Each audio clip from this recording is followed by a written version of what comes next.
Bonjour à tous, bienvenue à une nouvelle édition de Histoire diplomatique avec The War and Vietnam Report aujourd'hui.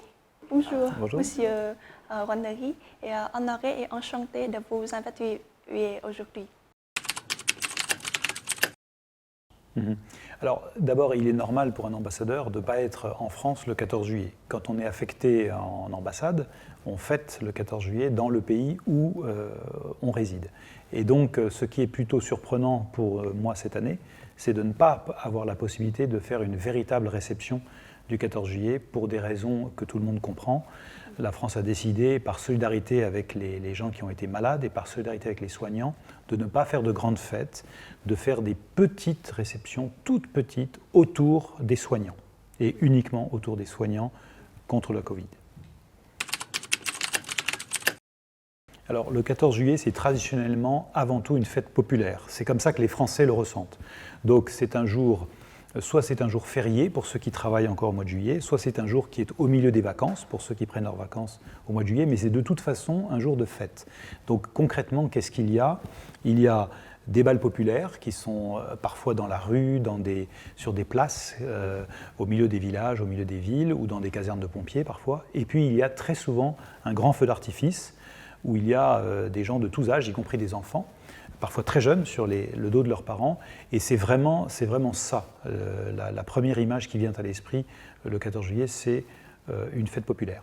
La seconde image qui vient assez naturellement, c'est celle de la fête patriotique, avec le défilé militaire traditionnel sur les Champs-Élysées, à la fois avec des gens qui sont à pied, puis des avions qui passent, qui survolent le défilé pendant le défilé, avec les trois couleurs, bleu, blanc, rouge. Et donc c'est une cérémonie, un défilé qui met à l'honneur les militaires, les policiers, les pompiers, tous ceux qui ont été très actifs pendant l'année qui vient de s'écouler.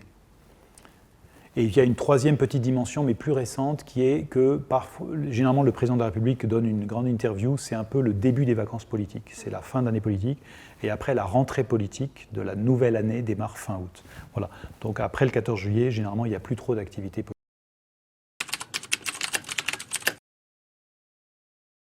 Alors, je vais vous raconter le souvenir auquel je tiens le plus, le souvenir qui est le meilleur.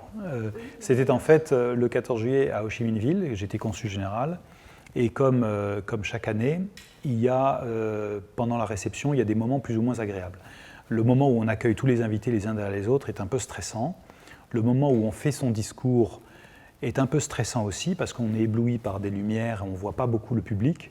Et puis après, on se détend, c'est le bon moment, on se déplace dans l'assistance, on salue les amis, on se détend, c'est le bon moment. Et en 2006, les jeunes m'avaient emmené après la réception, ils m'ont dit on vous emmène, et ils m'ont emmené en moto, et on est allé boire un verre à l'extérieur, et ça a été pour moi une heure de détente totale, après le travail accompli, ça a été un moment extrêmement agréable.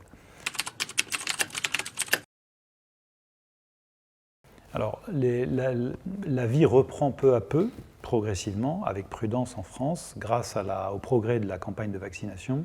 Et donc, après des mois et des mois de grande prudence, de mesures de confinement plus ou moins fortes, selon les périodes, selon les régions de France, là où la Covid était la plus forte, nous revenons progressivement à une situation normale cet été. Et donc, le 14 juillet va être presque normal. Pas complètement normal, mais presque normal. Il y a encore des mesures un peu de prudence pour éviter dans certains endroits de trop se concentrer, d'avoir des foules trop grandes, mais de manière générale, le 14 juillet va être fêté presque comme avant la crise de la Covid.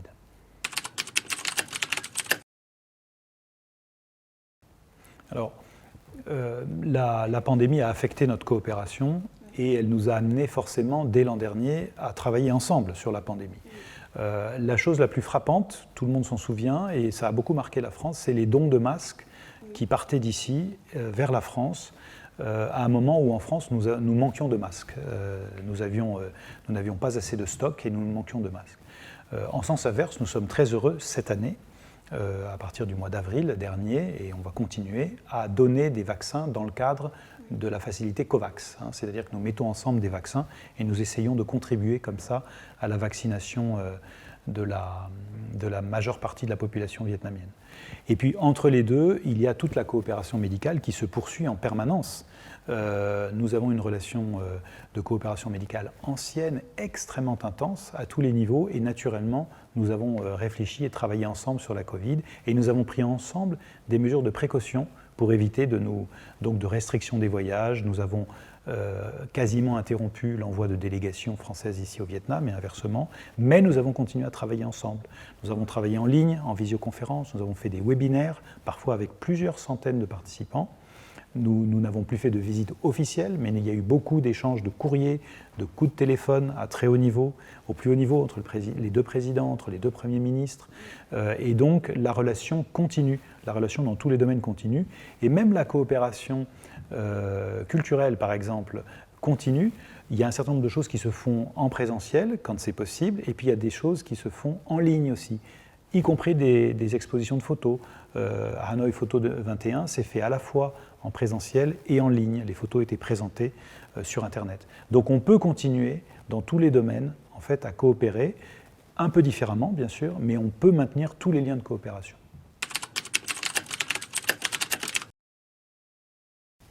Je crois que tout le monde est d'accord pour dire que le Vietnam a gagné la première bataille contre la Covid, qui était la bataille contre la propagation du virus. C'est-à-dire que très tôt, très très vite, il a réagi et il a tout fait pour que le virus ne se propage pas trop, et il a réussi à contenir jusqu'à présent 3 vagues.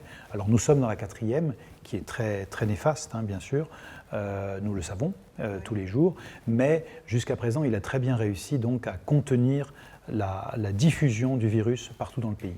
Maintenant, il faut que le Vietnam engage et gagne également la 2e bataille, qui est celle de la vaccination. Parce que nous comprenons avec les mois qui passent que la seule manière de protéger la population durablement, c'est de se vacciner. Pourquoi ? Parce que le virus va rester là. Il va continuer à vivre avec nous pendant des années, peut-être des dizaines d'années, et nous devons donc, comme pour beaucoup d'autres maladies dans le monde, hein, nous vacciner, probablement chaque année ou tous les 2 ans. Bon, il est un peu trop tôt pour le dire, mais de toute façon, nous devrons nous vacciner tous pour nous protéger. Merci. Alors je salue chaleureusement tous mes compatriotes, tous les membres de la communauté française, et puis tous les francophones, tous nos amis francophones ici au Vietnam, qui sont les invités naturels de la réception que nous ne pouvons pas organiser cette année. Et donc je regrette de ne pas pouvoir les saluer moi-même, de ne pas pouvoir m'adresser à eux en direct ici dans le jardin de l'ambassade, mais je m'adresse à eux, je leur souhaite un bon été, un été reposant, le plus serein possible, et je recommande encore la prudence, parce qu'en étant prudent, en évitant d'être trop en contact les uns avec les autres, nous nous protégeons nous-mêmes, mais surtout nous protégeons les autres.